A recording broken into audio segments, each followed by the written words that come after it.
High-performance CPR not only requires high-quality CPR skills, but it also relies on the efficiency of multiple providers working as a team. It is common for multiple providers to respond to a cardiac arrest, but a resuscitation may start with a single provider. Other providers can be integrated as they arrive. When two providers are available to perform CPR, one performs chest compressions, while the other gives rescue breaths. For adults, the ratio remains at 30 compressions and 2 rescue breaths. The compressor pauses to allow rescue breaths to be given. Give breaths as quickly as possible to minimize the interruption. High-quality compressions are tiring. If an AED is not attached, switch every 2 minutes at the end of a CPR cycle. Clearly communicate the details of the switch ahead of time to prevent confusion. If a third provider is available, have him or her relieve the compressor while rescue breaths are being given to shorten the interruption.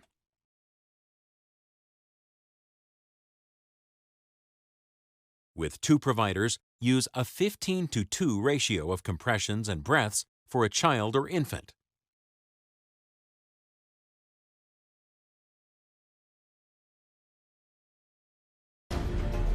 When 2 or more BLS providers respond in an emergency, orchestrating actions is necessary for high-performance resuscitation. Yes. Our lifeguards are responding now.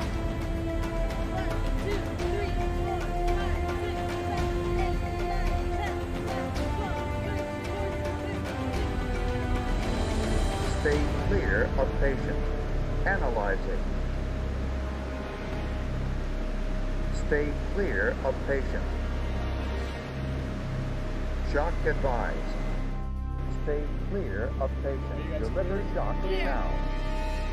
Shock delivered.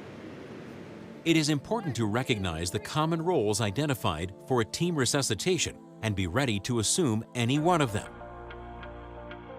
The compressor is typically the initial responding provider.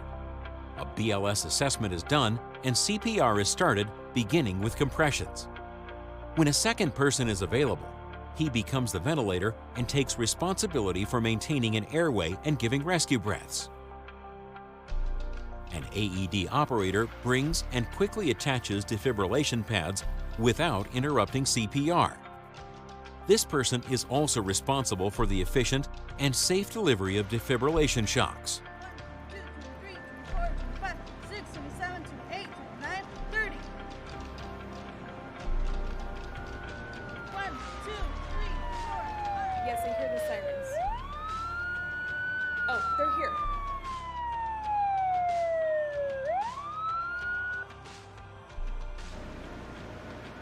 Stop CPR. Stay clear of patient. Analyzing. Shock advised.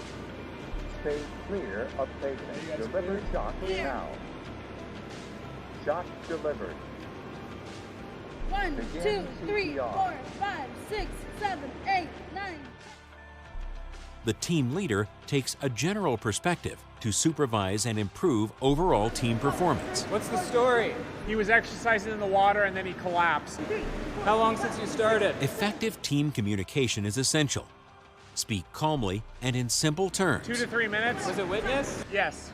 This person is also the main point of internal and external communication.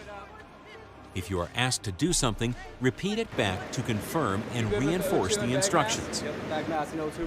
Other roles may be filled as necessary.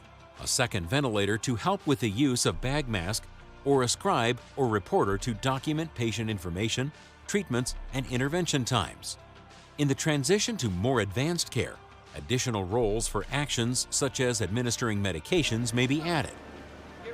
When an AED is attached, plan to relieve the compressor during the time an AED analyzes the heart.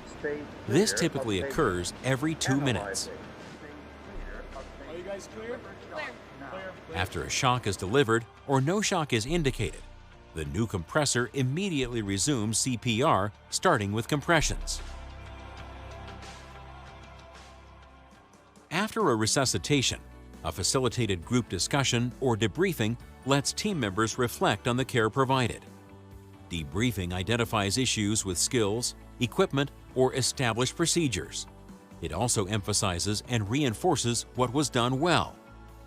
Changes based on debriefing can improve the overall standard of care for future resuscitations. Using realistic, scenario-based practices is an excellent way to prepare for team-based resuscitations.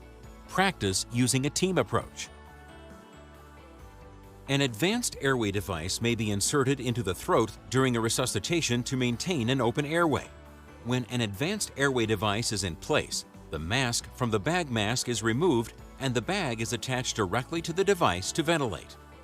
As with other approaches to rescue breaths, provide enough air to make the chest visibly rise. Once an advanced airway device is in place, it is no longer necessary to pause compressions to give breaths. Provide continuous compressions at a rate of 100 to 120 per minute. Regardless of age, provide a single breath every 6 seconds or 10 times a minute.